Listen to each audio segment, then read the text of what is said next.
મંદિરની ભવ્યતા, દિવ્યતા અને જે શાસકે જે સમયગાળામાં બનાવેલું છે એને કેટલો ઠાકોરજી પ્રત્યે અતાત પ્રેમ હશે.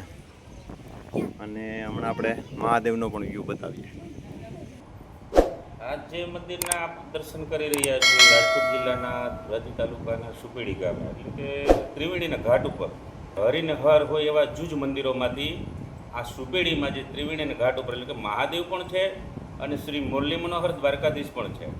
અને વિશેષ જે પશ્ચિમામુખની વાત આવે આથમણા દ્વાર ઉપર મંદિરોમાં દ્વારકા, ડાકોર અને સુપેડી, કહેવામાં આવે છે કે માણાવદર પાસે જે ખખાવી નામનું ગામ છે ત્યાં કૂવામાંથી અઢળક ધન નીકળ્યું અને એ ધન દ્વારા સ્વયં વિશ્વકર્માની સ્થાપત્ય કલાથી આ જે નકાશી આપણે જે દર્શન કર્યા એ નકાશી એ મંદિરના નિર્માણ થયા. જય ગૌ માતા. અત્યારે આપણે મુરલી મનોહર સુપેડી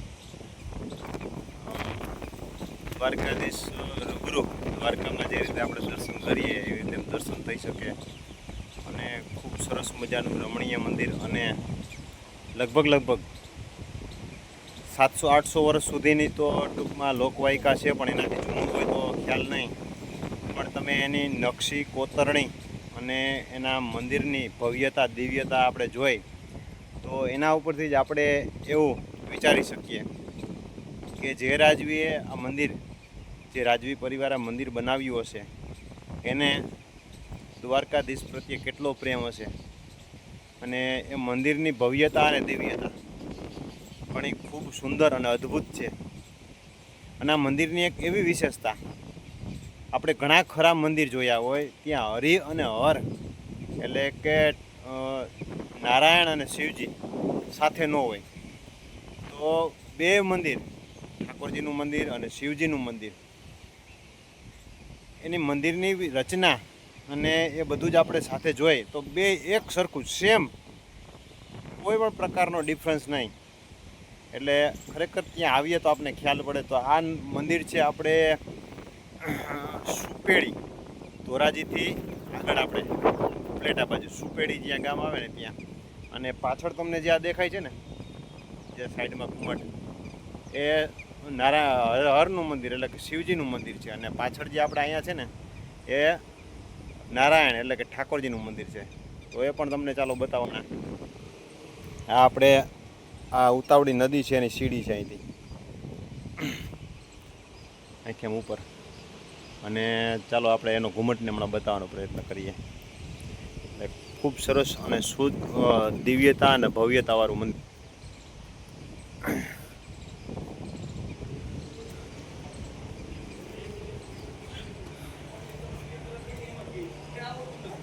અને આ અંદર ઠાકોરજી બિરાજમાન છે. આ સામે ધજા દેખાય છે એ શિવજીની છે. અને આ ધજા દેખાય છે એ ઠાકોરજીની છે. અને બહારથી તમને પેલા બતાવવાનો પ્રયત્ન કરું. એની નકશી, એની કોતરણી અને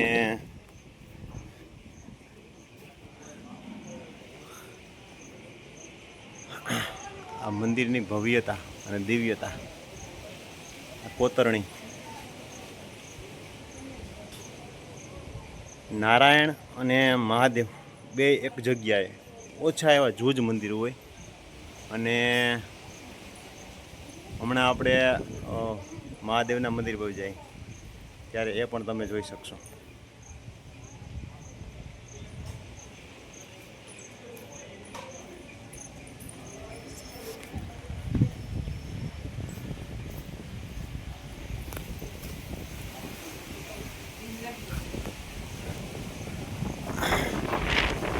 મંદિરની કોતરણી ઉપરથી આપણે એવું અનુમાન લગાવી શકીએ કે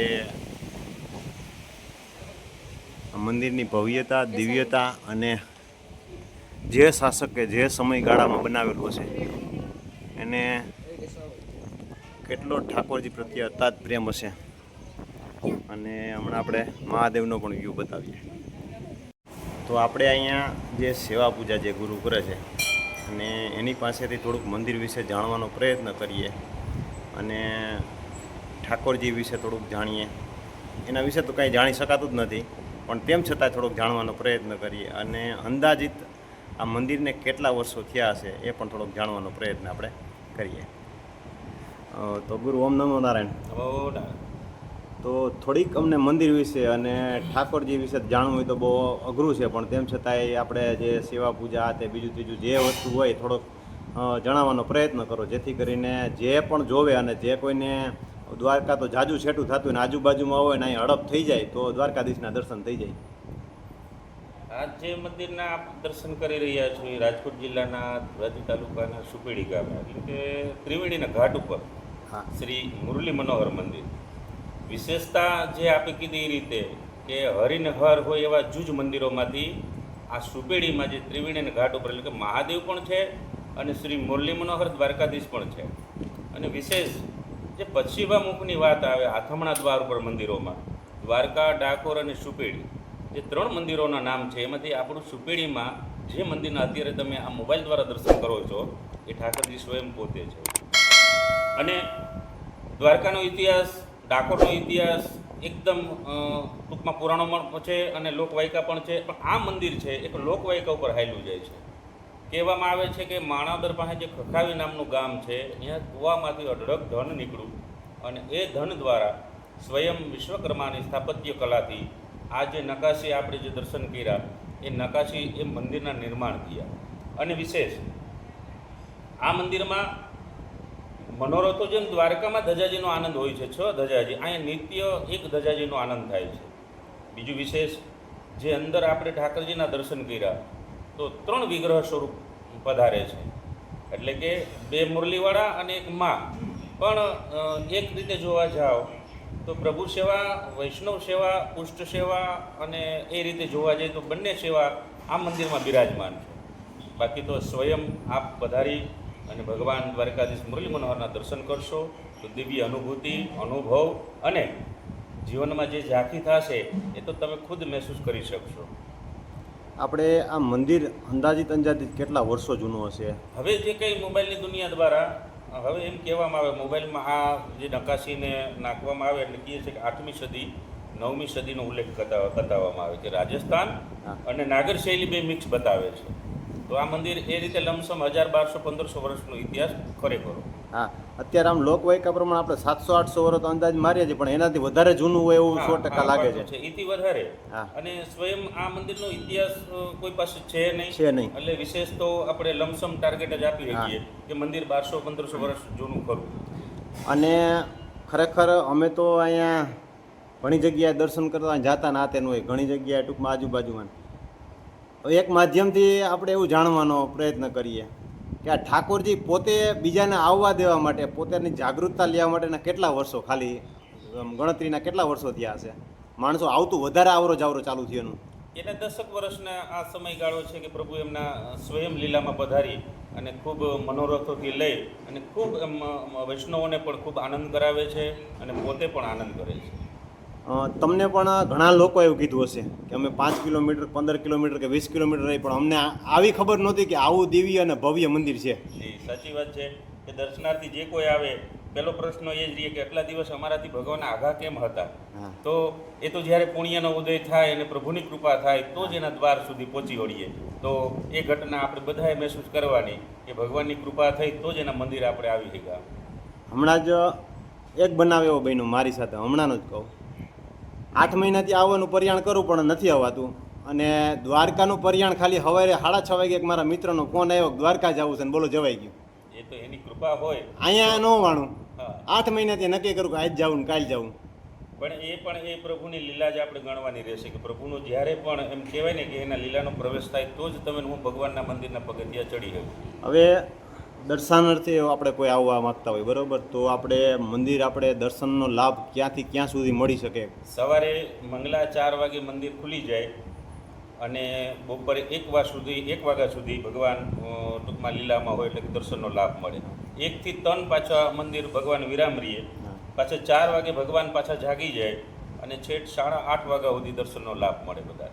આ સમય દરમિયાન દર્શન કરવા માટે કોઈ પણ એકદમ પબ્લિક રહે છે, ટ્રાફિક પણ હોય છે, પદયાત્રી પણ હોય, પણ આ સમય રહે છે એટલે 1 થી 3 છે એ ભગવાન પોઢે છે એટલે કે આરામમાં હોય.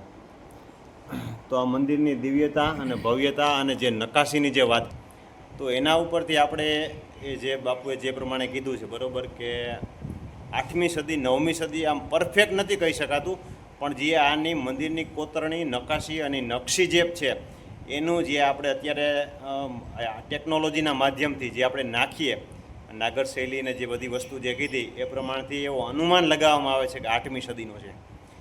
પણ આપણે સ્થળ ઉપર આવીએ અને મંદિરની જે આપણે દિવ્યતા અને ભવ્યતા જોઈને ત્યારે આપણને ખ્યાલ આવે કે આ મંદિર છે ને કે એની દિવ્યતા કેટલી હશે અને કેટલી બારીકાઈથી, કેમ કે આજે આમાં રસ હોય ને જેને એની વાત છે કે કેટલી બારીકાઈથી કેટલી કોતરણી કરવામાં આવી હશે અને મંદિર જે છે એના દર્શન કરવાનો એક અનેરો લાવો છે.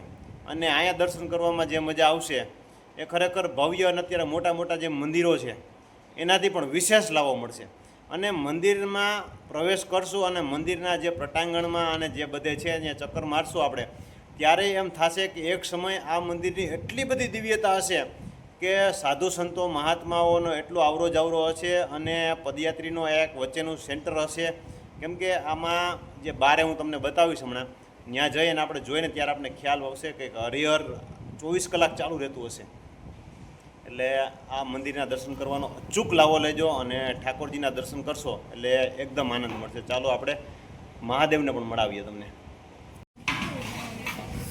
આપણે જે રીતે બતાવ્યું એ રીતે આ જે બાર જે આ લોબીની જે બાંધકામની રચના છે તમે જોઈ શકતા હશો.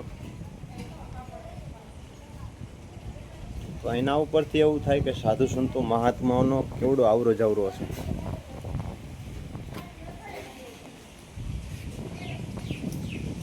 આ મંદિરનું પ્રટાંગણ ઠાકોરજીના મંદિરનું પ્રટાંગણ છે અને એને ફરતે આ રીતનું એક તાકવાળું આ રીતનું બાંધકામ છે. લોબી કયો, સાધુ સંતો મહાત્માઓને બેહવાની જગ્યા કયો, જે પણ વસ્તુ આપણે જે કહેવાય બરાબર. અને આ મંદિરની ભવ્યતા વિશાળ,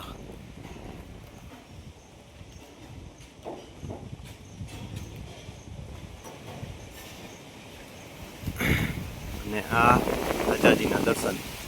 અને ચાલો હવે આપણે મહાદેવના આપણે મંદિરના દર્શન કરીએ પણ એની દિવ્યતા આપણે જોઈએ. આ મહાદેવજીનું મંદિર છે અને એની કોતરણી પણ આપણે નજીકથી જોઈ.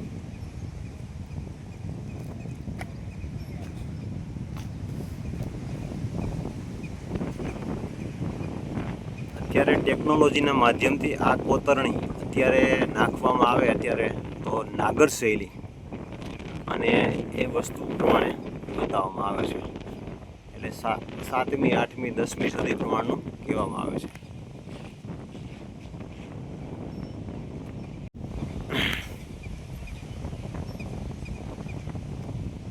આ મહાદેવનું મંદિર છે અને આ કોતરણી આપણે જે ઠાકોરજીના મંદિરમાં જોઈ સેમ પેટર્ન સેમ એમ. એક લોકવાયકા એવી છે કે વચ્ચે પડદો કે કોઈ વસ્તુ રાખી અને બે અલગ અલગ જે બાંધકામ કરનારા જે કોતરણી કરનાર જે છે એને બધાને બેને મૂકેલા સેમ એક ડિઝાઇન અને એક પેટર્ન પ્રમાણે આ મંદિર બનેલું છે. આ મહાદેવનું છે અને સામે જે દેખાય છે ઠાકોરજીનું છે.